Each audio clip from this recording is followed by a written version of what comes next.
All right, well, hey, I'm back. I had a problem with my internet. I was connected to a downstream router and I had to connect to a different router, but I'm going to continue my discussion of involution on the keyboard. In case you missed the first video, you can always go back and watch it, but I'll do a brief recap of what I was talking about earlier. So here we've got the keyboard, and we notice that we've got symmetry in our hands, but the keyboard has symmetry too. And if you look at the keyboard, and if you ask the question, where can I drop a mirror so that the keyboard looks the same, as if I hadn't dropped the mirror where there's a note, the answer is there's two places that you can drop that mirror. One of them is D. Notice that D has a black note on either side and then a white note, and it continues symmetrical.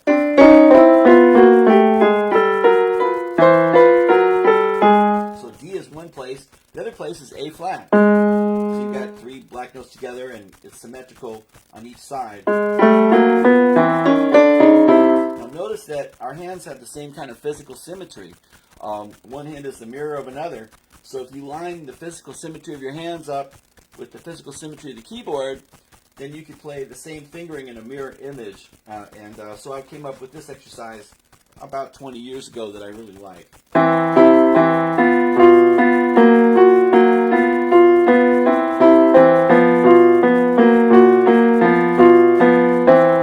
And you'll notice that in this exercise, both hands are symmetrical around the note D, but right in the middle, they're symmetrical between the hands around A flat.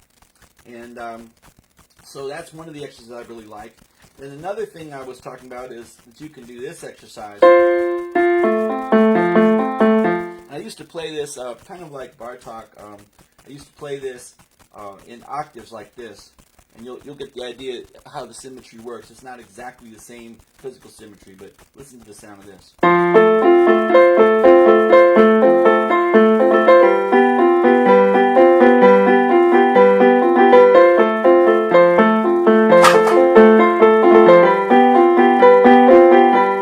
Okay, so if I wanted to make that symmetrical in the way we've been talking about, all I would do is mirror this hand up here, and if I put D in the middle, I get this. Now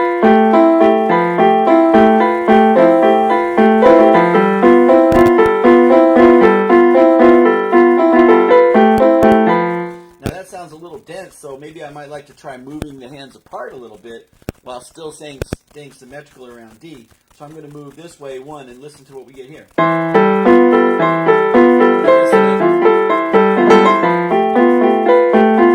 So I'm going to keep moving them apart. I'm going to go now to this one.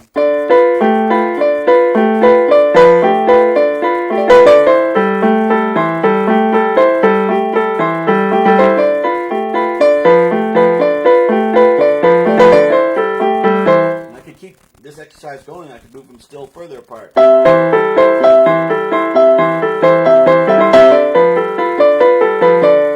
And you get the idea. You get different sounds.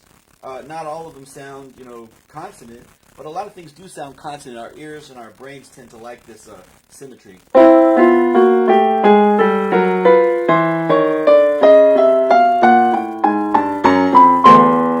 so on. So now I'd like to show you again, if you take a blues lick, something like this, for example, that would be a typical blues lick in C. Okay. Flat 3 to 3 to 5 to 6 to 1. Well, suppose we listen to the symmetrical involution of that with respect to D, we get this. So it sounds kind of consonant. What if we put them together? Now, something that I know that Jimmy Heath said that Charlie Parker did all the time, and Coltrane also did it, to make loops, to turn this into a loop, or a vamp, if you will, is a great way to develop your intuitive understanding of it.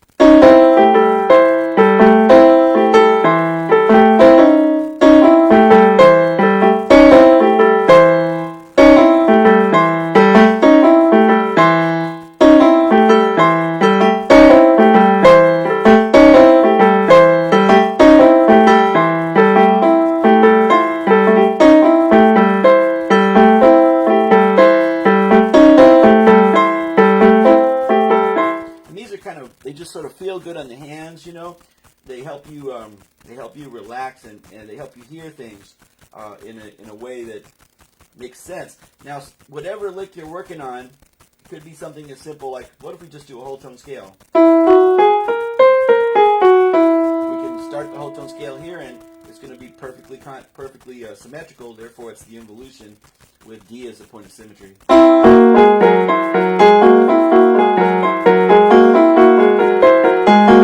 And you could even do this.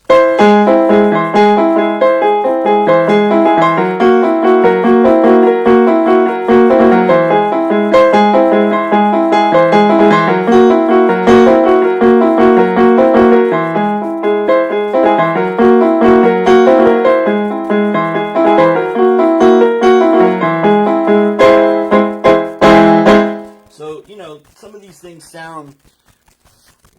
things sound, a little startling, and other times it sounds beautiful. And so it's partly up to you, if you're going to practice these type of things, to work on them in such a way that you select the things that sound good to you, that make you feel good, because we really want to feel good when we play, especially when we're improvising. So I love the fact that we can utilize this knowledge of the symmetry of the keyboard, which, as I mentioned, I was happy to see that it's discussed in Chick Corea's book, A Work in Progress, which I recommend. I bought the book when he started selling it. Chick Corea went live for 31 days at no cost to his audience. He had typically 20,000 viewers. I was one of those 20,000 viewers. And when he pitched this book for this new academy he's starting, I thought, let me check it out. So I ordered it. And I was pleased with it, and it's the first book I've ever seen that mentions this physical symmetry of the keyboard around D and A flat. Chick Corea calls them mirror exercises. So as he says in that book, anything can be turned into a mirror exercise. And one of the examples he gives is he takes a Charlie Parker head, just the first phrase. And so what I wanted to do was try this with the Charlie Parker head confirmation. So let me show you what I've been working on this morning. I'm not there yet, but you'll get the idea. Okay, so normally a confirmation would be played up here.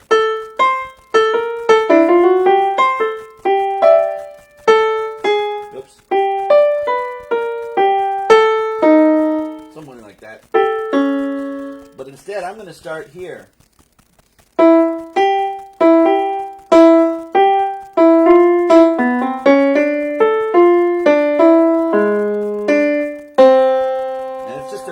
Sounding melody. A lot of people don't necessarily listen to Charlie Parker's notes all that carefully because they're going by so fast, but your heart tends to resonate.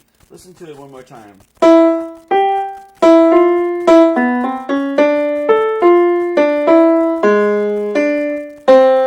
just swings. It swings harmonically. Well, what do you think would happen if we started playing that in the involution? And what I'd like to do is come down here and do it. We could play it up here. If we do this, then we kind of cross our hands over. It's hard to keep it going.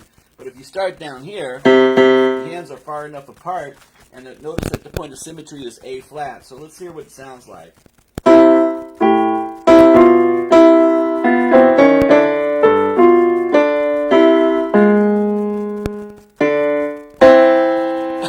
So what I really like about that, is it comes together so that you're only playing one note. In other words, both parts are playing one note when it goes down to the A flat.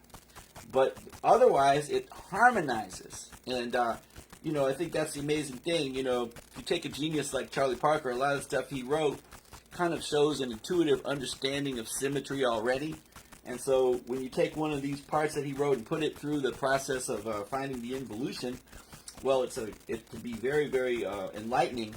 And you're teaching yourself. If you take your two hands have symmetry associated with them, and they fold together like this.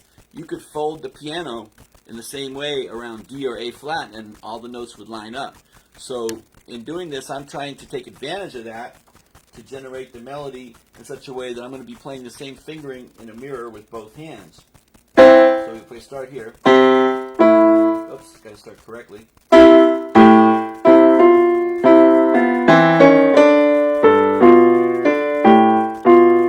Oops, let me try one more time here.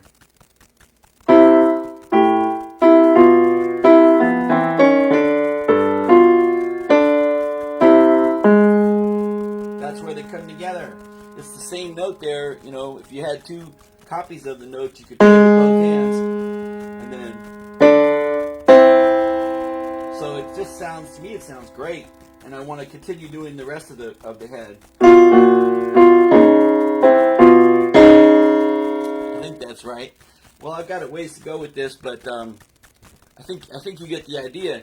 Now, if you're a horn player like I am, you know, you could play the different parts separately and learn them separately.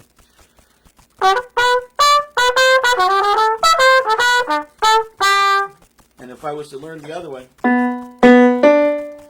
so that would be, so that's this is in the key of C, this little horn.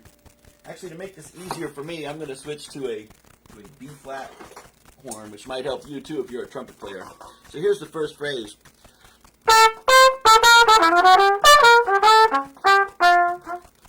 Well, that sounds great. So what would the involution sound like? So let's go to the keyboard. Let's start up here.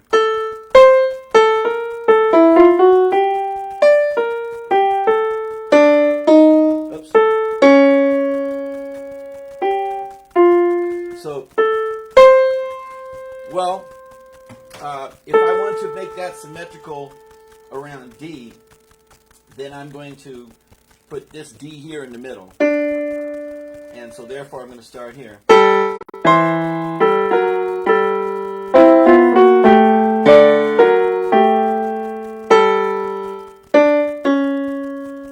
think we're going to have the same issue. That doesn't work quite as well though, because it's not, the melody is not exactly symmetrical in the same way that it is when you do it like here.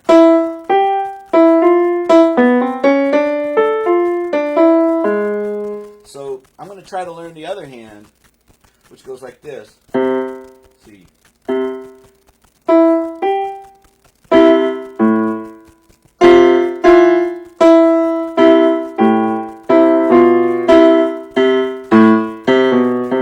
So that's the first part. Well, if I wanted to try to play that on the trumpet, I could, right?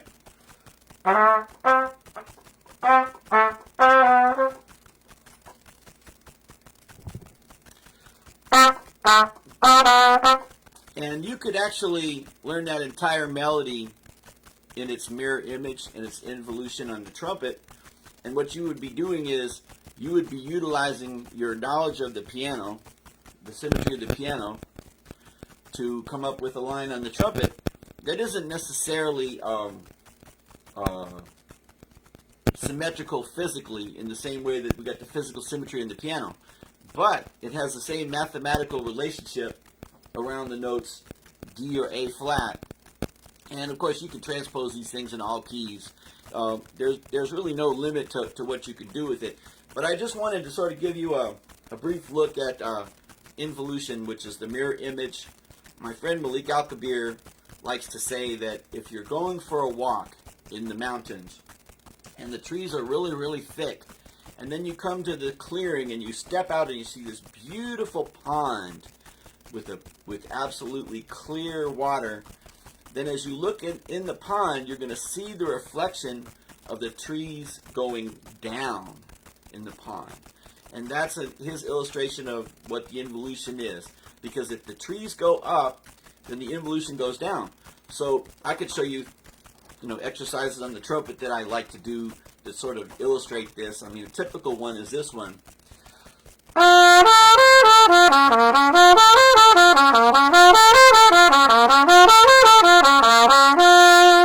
So I'm just playing a major triad, do, mi, sol, mi, do, te, fa, te, do. Actually, it should be do, le, fa, le, do. Do, mi, sol, mi, do, le, fa, le, do. So the involution is minor. This is always true, that if you take a major line, then when you involute it, you get minor. Take a minor line, you involute it, you get major. So going up, I'm playing a major triad, 1, 3, 5, 3. And then going down, I'm playing a minor triad, 5, 3, 1, 3.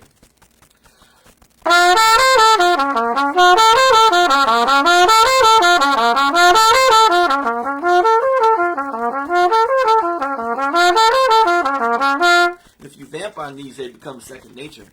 So another cool thing I like to do is take the mechanism studies in the universal method for saxophone, which came out in the 19th century. And they all sound very musical, but when you play the involution, you put a different twist on it. So listen to this one.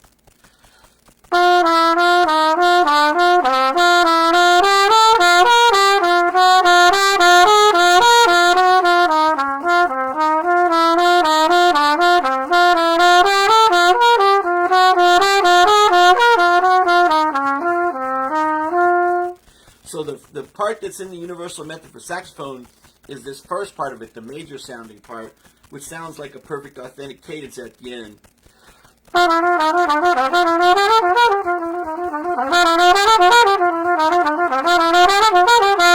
And you can practice these in all keys too. It's really good.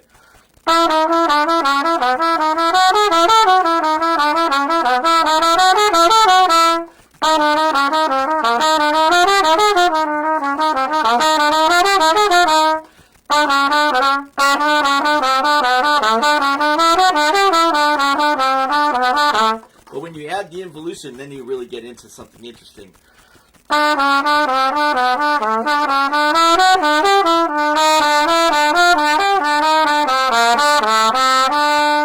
So when I play the first part, I'm thinking, that's like Western music. That's like a 5-1 or 2-5-1. Sounds normal. When you go into the involution, though, it all sounds minor, like it's in a minor mode, almost Middle Eastern. And so you could think of it as almost like the dichotomy between East and West when you play the initial phrase and you play the involution. But on the piano, we have the advantage of the physical symmetry to refer to. So again, the physical symmetry on the piano is that the keyboard is symmetrical totally around the notes D and A flat. So if we start here, whatever we do is going to have the same fingering if we want it to have the same fingering.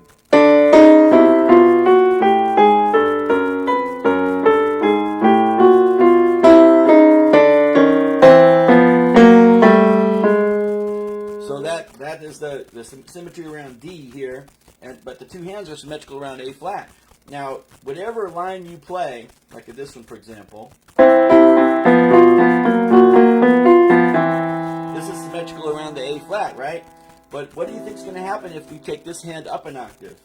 If I take this hand up an octave, where's the point of symmetry now?